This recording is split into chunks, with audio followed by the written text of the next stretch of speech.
Hello everyone, in this lecture I will be discussing with you about the biasing methods of transistor amplifier.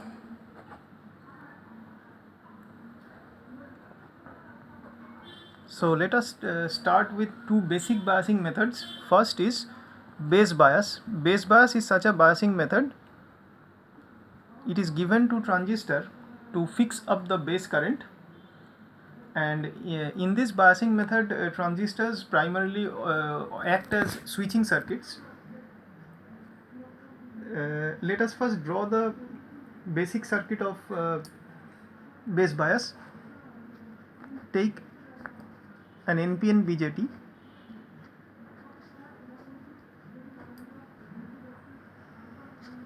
RB is connected as base resistance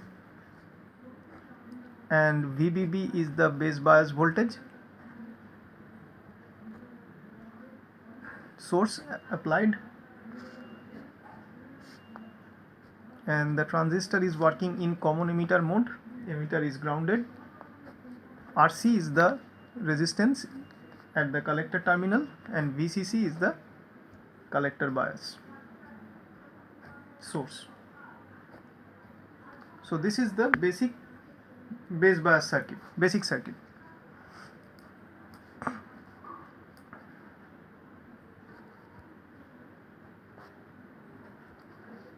So this is the basic circuit. So from here we can fix up the value of base current. So the speciality of base bias is to fix IB, that is base current. So if we now take some value of this base resistance and this base bias voltage source VBB, and if we consider the base emitter junction to be having 0.7 volt, VBE as 0.7 volt, then we can calculate IB easily from this input loop. We have seen in how to calculate this IB from this input loop in our previous discussions. So if this transistor is replaced or temperature is being changed around this ambience of this circuit, then in spite of those changes the base current will remain fixed under this biasing condition, and this is the basic condition of base bias circuit, that under any circumstances the IB, the base current, will remain same under all operating conditions. So if IB is fixed, then if we know the value of beta of this transistor, then we can easily calculate IC. And if IC is known, so from the output loop we can easily calculate VCE from the output equation of from the output loop of this circuit. So if VCE and IC is obtained in this way, we can say that for this circuit the Q point will be finalized, or Q point will be fixed, that is quiescent point will be fixed. So this is the way of analyzing this basic base bias circuit. Now let us from this information, let us consider the characteristic curve, VI characteristic curve of VC versus IC, and to check once again the graphical solution. So this was the VI characteristic curve for VC versus IC, and we have seen how to draw the load line. Now we know to draw the load line, and this is called the DC load line. I have already told you the load line is of two types. One is DC load line, another is AC load line. AC load line will be discussed later. What we have seen in the last lecture, that it was about DC load line. So this is nothing but what we have seen previously. So from here, from this characteristic curve, the graphical solution had been done in the previous lecture to fix up the Q point on this load line between VC versus load line interacting with VC versus IC characteristic curve, and the collector to emitter voltage equation VCE is equal to VCC minus ICRC. This is the output equation for the circuit, base bias circuit. Now from here you can calculate the value of IC, and if we are having the value IC and VC available with us, we can draw the this characteristic curve, and as well as we can get the DC load line we have seen in our last discussion. So from here now we have found how to find the load line from the previous lecture. So let us see why this load line is useful. It contains every possible operating point for the circuit, and when the base resistance varies from 0 to infinity, it will cause the base current to vary in the circuit of base bias, which will make IC and VC to vary over the entire range of variation.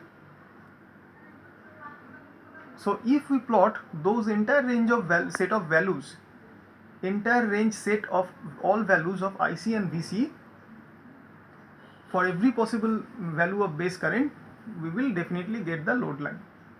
So therefore load line is the visual summary of all possible transistor operating condition. So this is the conclusion, that load line is the visual summary. Visual summary.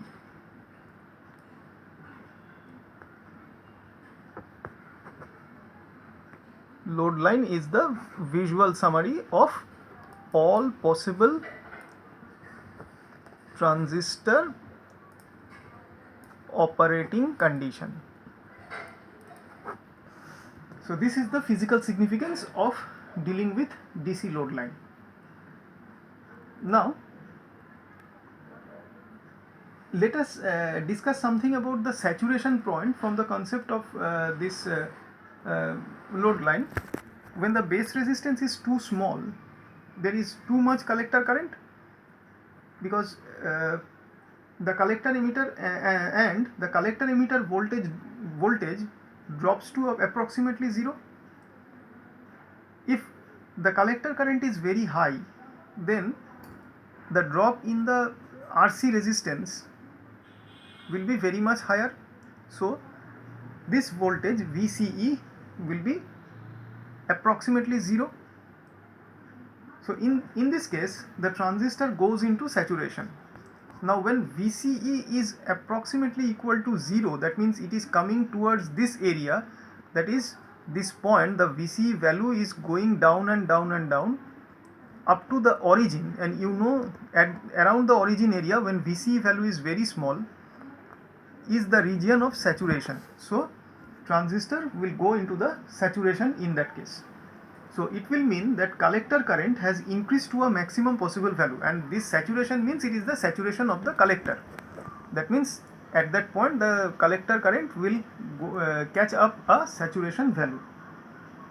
Now the saturation point is the point in this characteristic curve where the load line intersects the saturation region of the collector curves.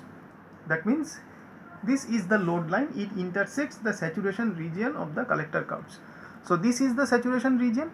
So that means when the load line is passing through this region, it will intersect through all the curves at those points which are called saturation points, and because the collector emitter voltage VCE at saturation is very small, the saturation point will almost touch the upper end of the load line. So that means you can see from here easily that this is the portion, this is the saturation region, and the portion of the load line that is inside the saturation region is this much, is this portion, only this portion, because this is the saturation region and load line is this one, but the load line is included in the saturation region for this portion only. That means it is very near to the, almost touching the upper end of the load line. It is almost near to the upper end of the load line. So we will approximate the saturation point as the upper end of the load line from now onwards, and although there might be some error in assuming this approximation, The saturation point will tell us the maximum possible collector current, because since at the upper end of the load line you can understand that IC will be increased to a very high value, and that is the saturation value of IC. So it should indicate the maximum possible collector current for the circuit, and at that time the Vc also will be decreased to approximately 0. So if we come down along this region, we can see that we will touch the Vc axis at near about the 0 value.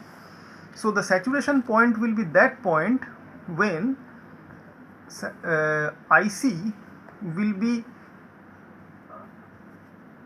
a very high value, or will be at almost a max possible value, means maximum possible value,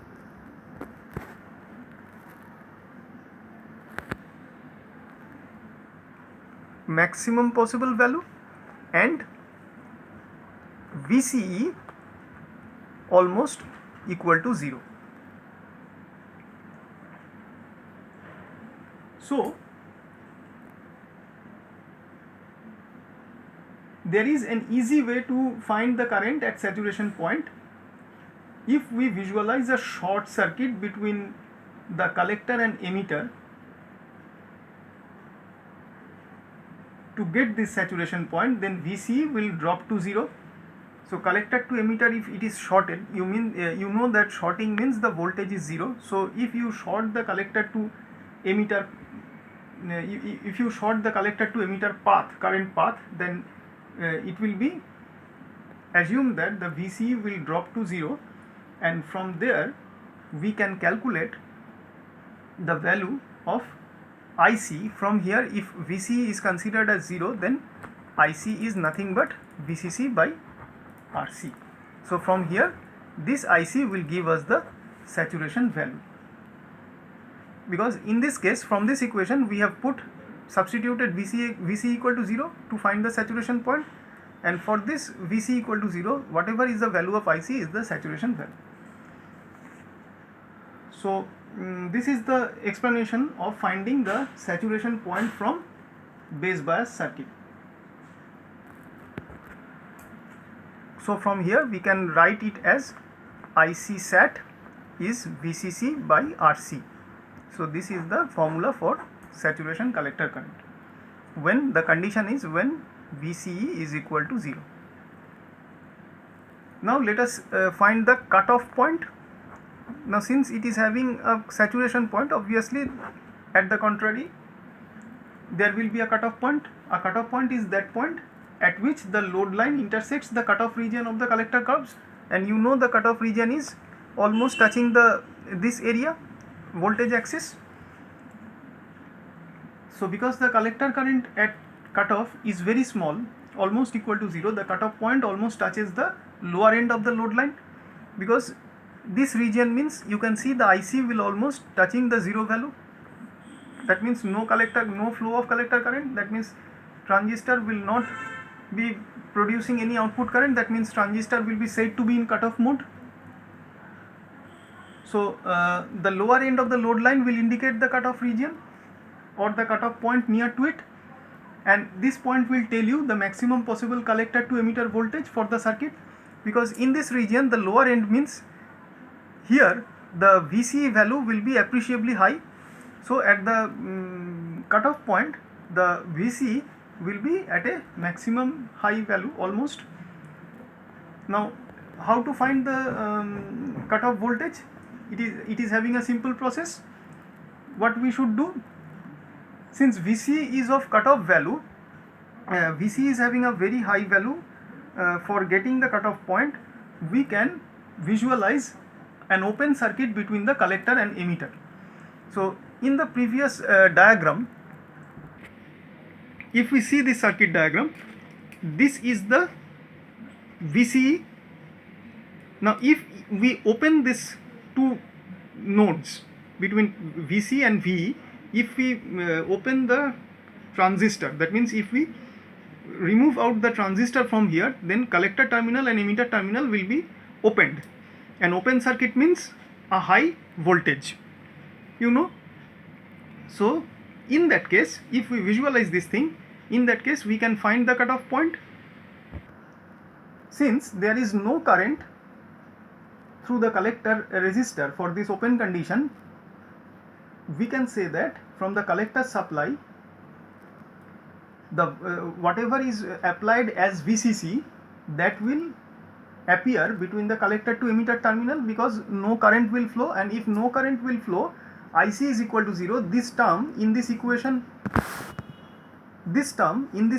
will vanish, because IC is approximately equal to 0. So we can say VCE equal to VCC. So at cutoff point, VCE will be equal to VCC, the applied potential, because of IC almost 0 from this equation. So this is this VCE will be called VCE at cutoff. So in this way we can find both the saturation and cutoff points from the base bias circuit. Very simple. You can remember this the way of finding it, and the formulas, the corresponding formulas inside these two boxes. One is this one, another is this one. Okay, so now every transistor circuit has a load line, and given any circuit we can find this saturation current and cutoff voltage as we have done just now, and these values are plotted on the vertical and horizontal axis, and then we can draw the load line through these 2 points, the saturation and cutoff points, and that load line will be called the DC load line. So the intersections of the load line at the two axes, voltage axis and current axis, are obviously the cutoff point and saturation points respectively. So this is another way of explaining the terminations of load line, DC load line, with the voltage and current axis of the characteristic curve, the two axes of the characteristic curve. So now we also know how to plot the Q point from the generalized previous discussion, on the from the previous lecture. Now let us see how to plot the Q point for a base bias circuit. If we know the value of base resistance from the given circuit of base bias, we can get the saturation current and cutoff voltage by the process just we have seen. If we know the base resistance, for that we need to have the base resistance RB. Then all the collector supply voltage will appear across the collector resistor, and similarly when there is no current, all the supply voltage appear across the collector emitter terminal. So accordingly the cutoff voltage and saturation current will be obtained, and from there we can draw the load line. So now let us keep this discussion very simple for now, assuming that the transistor is ideal, which is being used to make this base bias circuit. This means that all the base supply voltage will appear across the base resistor. If this is a simple circuit, a simple transistor, then the base current will be IB equal to VBB divided by RB, and no second approximation is taken for the base emitter junction, and the transistor is assumed to be ideal. Now we cannot proceed further until we know the current gain of the transistor, so we need to know the value beta. So first we need to know, for solving base bias circuit, first we need to know RB, then we need to know beta. So if we know beta, then we can calculate from there the value of IC, because IC is beta IB, you know. Now when we subtract this now this IC current will flow through RC, and RC, that is the collector resistor, due to the biasing at the collector junction, collector base junction by VCC. and from there, using this output equation, you can get the value of VCE from here, because VCE is equal to VCC minus ICRC. Now once RC is known to you now, and from the IC value from here, you can easily calculate the VCE. Now by plotting the IC and VCE, you can get the operating point, because the load line will be constructed, and from there the intersection of that load line with the characteristic curve will give you the operating point or the Q point. Now we have seen in our previous lecture that why the Q point varies.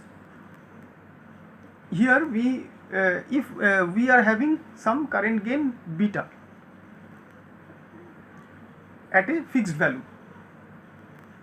Now what happens if the current gain varies? It may happen so that for in this case beta is 100, suppose in another case beta is 50. So if the current gain is varied, what will be the variation of beta on Q point? Let us see that. So to start analyzing that, the effect of variation of beta on Q point, let us first see the base current remains the same, because the current gain has no effect on the base current. Why? Because we are considering, we are dealing with now base bias circuit, and the basic condition of base bias circuit is that base current IB will be always constant for all operating conditions.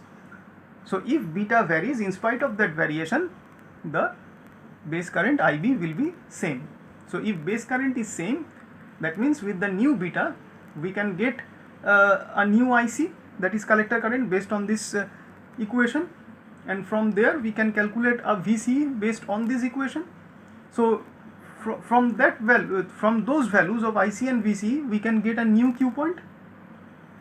Okay, so in this way, since if we use the base bias circuit, we can nullify the effect of variation of beta on the variation of Q point, because for base bias circuit IB, the base current will always remain the same. So this is one of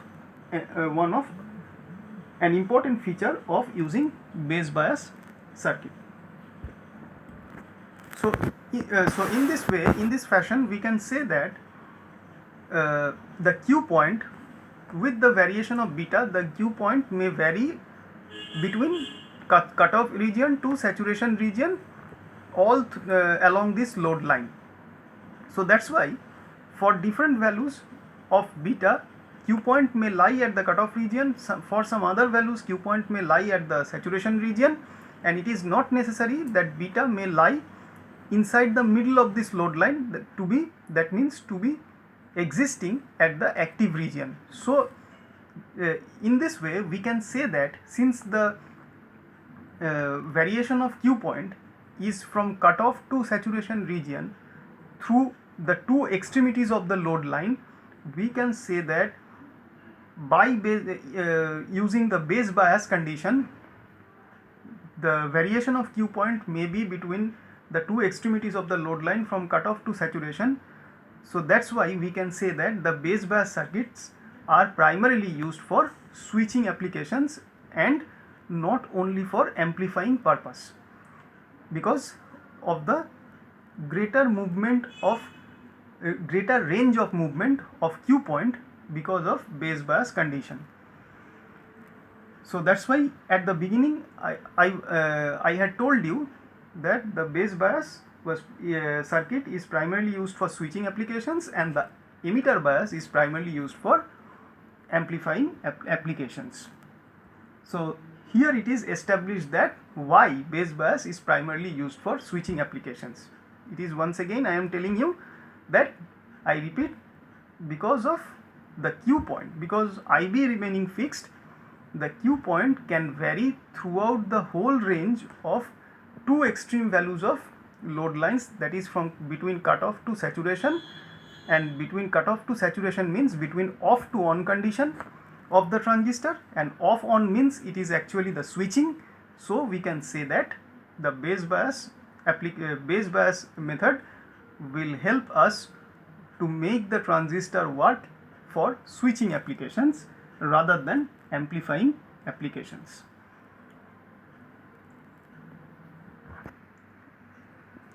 Okay, now there are two basic kinds of transistor circuits.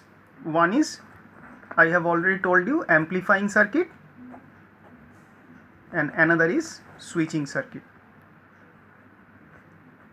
With amplifying circuits, the Q point must remain in the active region. I have already told you transistor can best work as an amplifier when the Q point lies in the active region. Under all operating conditions, but if it does not lie in the active region, that means the output signal will be distorted, that means disturbed, that means it will be far from ideal, far from the desired, that means distortion will occur if the Q point goes beyond the active region part. That means it may goes towards the cutoff region or the saturation region. The amplification will be disturbed by the transistor in that case. And with switching circuits, the Q point usually switches between the saturation and cutoff. That means in switching circuit, the Q point may actually lie at the extremities of the load line, either almost near the lower end of the load line or almost near the upper end of the load line. Upper end means it is saturation, lower end means it is cutoff. So how the switching circuit work and how the switching circuit work will absolutely depend on the position of the load line, whether it will be near to the lower end or upper end, position of the Q point, whether it is lying to the lower end or upper end of the load line. But it is very much essential for amplification purpose, the Q point must lie at the almost at the middle of the load line. That is the best possible position of the Q point to stay for amplification purpose by the transistor. Now let us discuss some conclusions about the transistor as switch. Transistor as switch, because now we know the position of how the position of Q point on the load line will determine whether the transistor will switch or amplify, and what type of biasing will be useful for those operations. So base bias is useful for transistor to work as a switch, and it is useful in digital circuits, because in digital circuits you know two states primarily is there, on and off. So for digital circuits, switching is very much essential, and for that the base bias transistor operation is useful.